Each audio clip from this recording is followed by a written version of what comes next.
This is where I currently store my wood, and as you can see, it's a big mess. These shelves were installed when I first built the workshop and were always intended to be a temporary solution. They are incredibly space wasting, don't actually allow me to store that much wood, and are not overly accessible.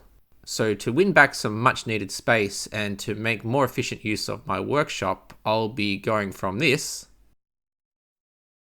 to this. So follow along as I build a simple wood storage cart for my workshop.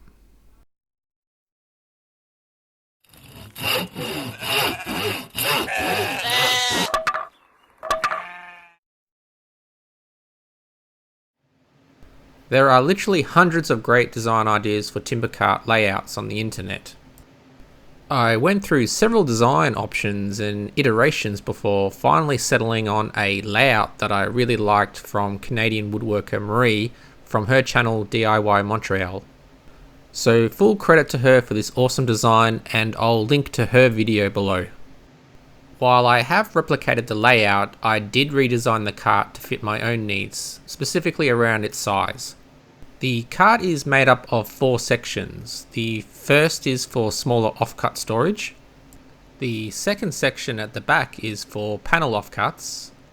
The middle, as you see, tapers to the end, and I really liked this design concept as it will naturally encourage sorting of wood by placing it in the appropriate size container simply based on its length. And lastly, the final section is for catching those smaller pieces or even larger stock. The material we'll use to build this is of course my go-to one for workshop projects, Formply. I'm going to start this by breaking down the Formply to make the shelf component first. Whenever I'm using Formply, I always take the edge off it first to remove the protection paint that's applied during manufacturing. This just ensures that we always start with a nice clean edge.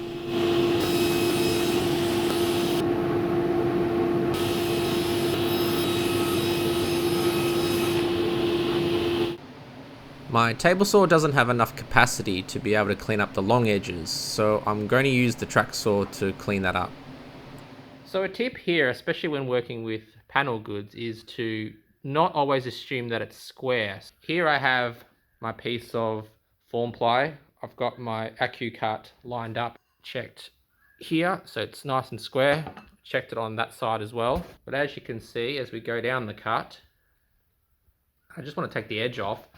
But as we get to the end, you can see it getting skinnier and skinnier. Focus. There we go, skinnier and skinnier. So it's not heaps, maybe only 0.5 millimeter, but it's enough to ruin your square box that you're making or anything that you're making. So because by the time you get to here, everything won't be square. So it's worth taking some time making sure that you square up your edges, because it's going to make anything you make so much simpler.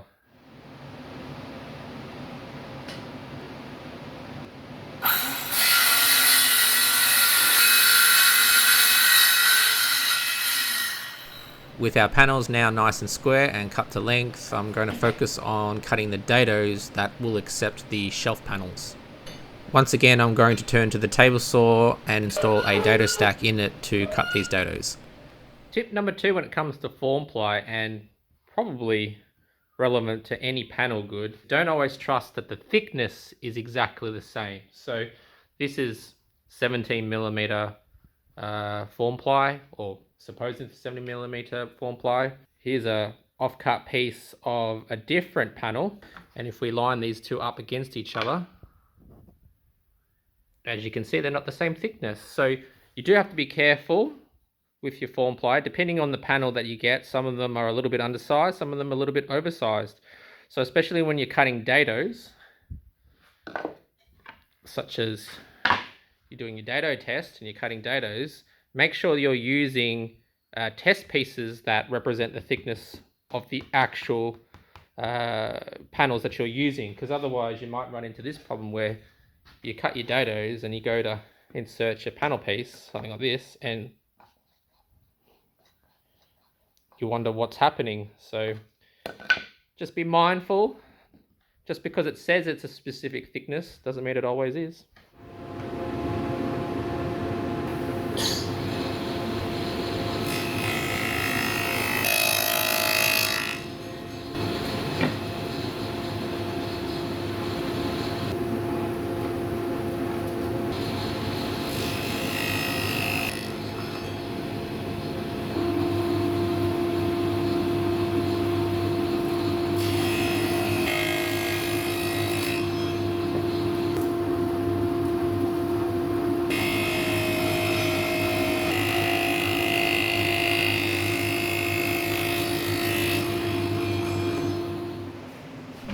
With the dados now cut, we can assemble the shelving unit of our timber cart. Using dados isn't 100% necessary, but they will certainly make assembly much easier and much faster.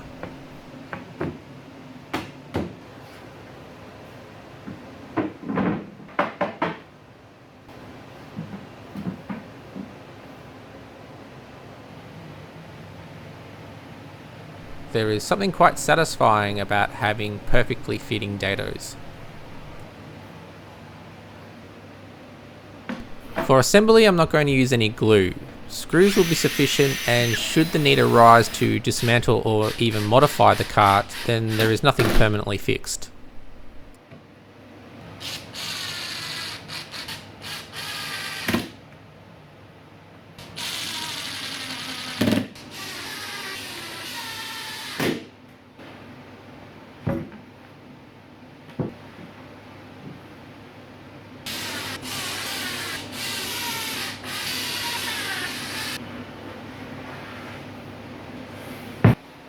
We can now attach the bottom panel that serves as the base.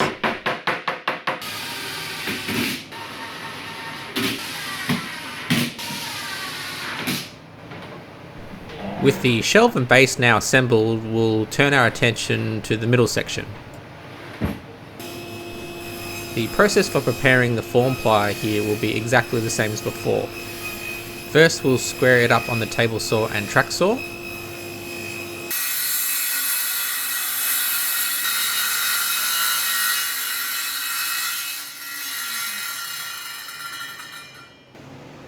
We'll then measure and cut the diagonal using the track saw.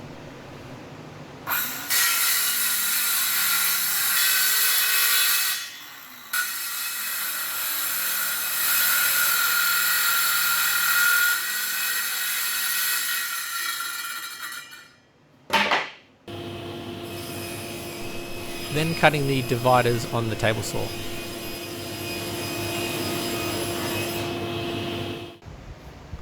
Off camera, I cut the dados and assembled just like before with screws.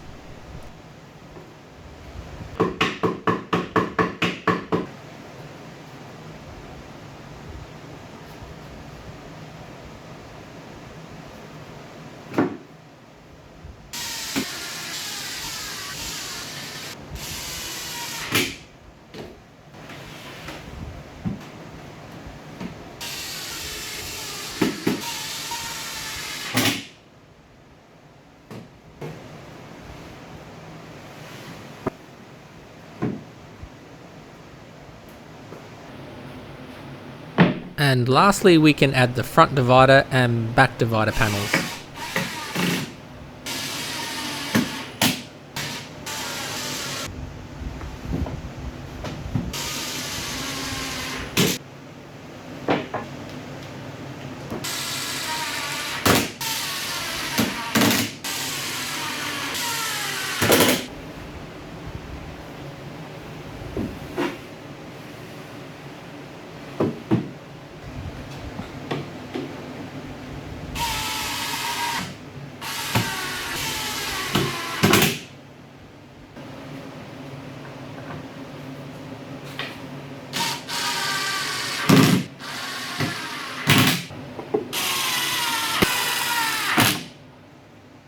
Before I add the back panel, I'll plane the dividers down so that they're level with the side angles.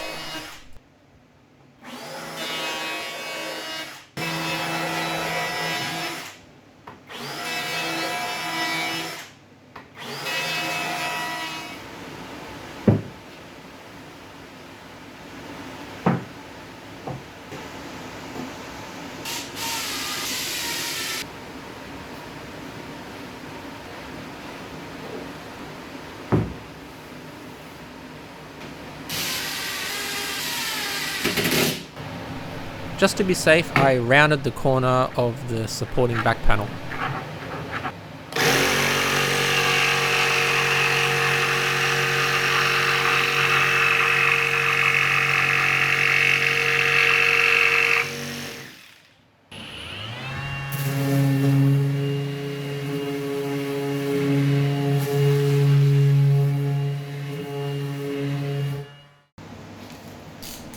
The casters I'm going to use here are identical to the ones that I used on my workbench build and will be more than sufficient to handle the load here.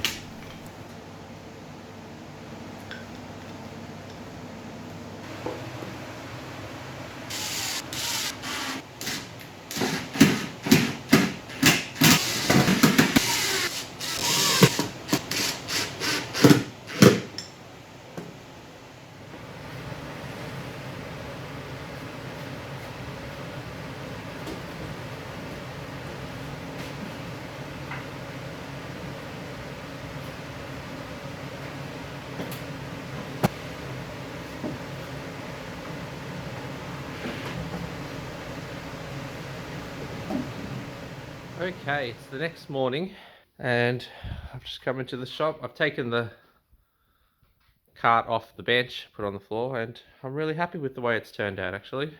Last night I did find this PVC pipe which fits in there very nicely. I think it's left over from my house build, and I'll probably use it to store some of my dowels. So I have quite a few dowels, quite long ones actually as well. So that PVC pipe should help with that situation. I might cut just a little bit off the top and put it next to it just for some of the shorter dowels. And yeah, I think it's time that we just start filling this up with wood and going from there. So let's go ahead and do that.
Right, so now the shelves are all clear, and you might be wondering, well, what's the plan? So the long-term goal was always to build something like this to replace these. This was a horrible way to store wood. It was very inefficient, wasted a lot of space, etc. So the idea was to, well, the idea right now is to halve these shelves, because actually these are 4 shelves. They stack on top of each other. So I'm going to take this in half, this in half. So we're left with just this bit here. That top half is going to go into my garage, and that's where a lot of that wood that you've seen me carry out is going to be stored, at least temporarily.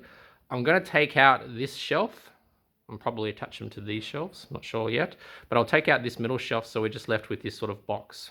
And the idea is that I'll pivot them over here. So that'll go against this wall now. So with the drill press, and actually I bought a new drill press, one of those Bosch PD40s, I think they're called. I'm not sure of the model number, but I bought one of those on the Amazon special. I'm going to swap out that cart. That's going to sit on top of that. Same thing with the belt sander or the disc sander. It's going to go on that. I'm still going to keep the cabinets that you see underneath there hiding, obviously. I'm just going to take the wheels off it. I've measured it, and with the wheels off, they fit in here.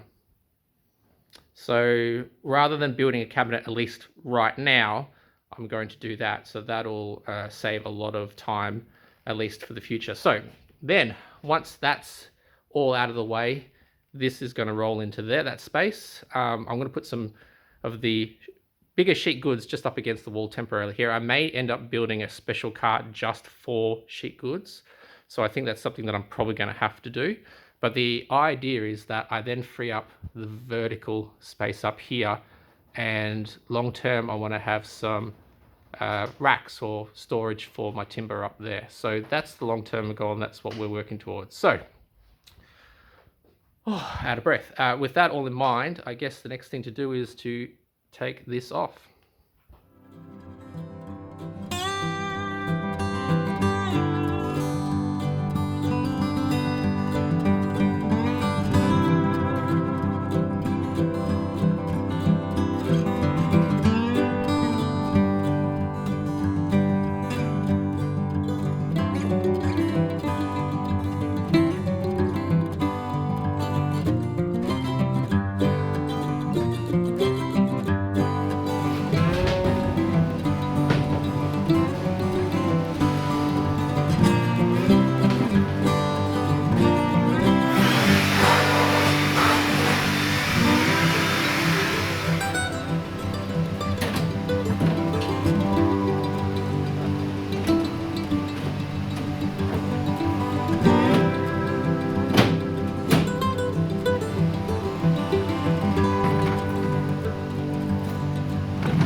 Well, I think that just about does it then. Pretty happy with that. There's plenty of improvement though, I guess.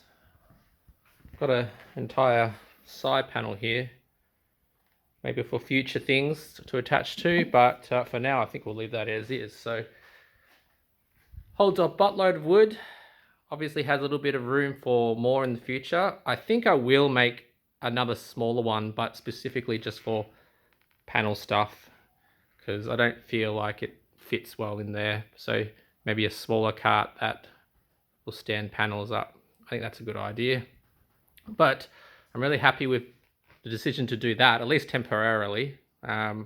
Those carts just magically appear in there. Worst case scenario, I could have removed the wheels. I was originally going to do that, but I kind of like the idea of being able to quickly put it back onto the ground, not take the wheels out.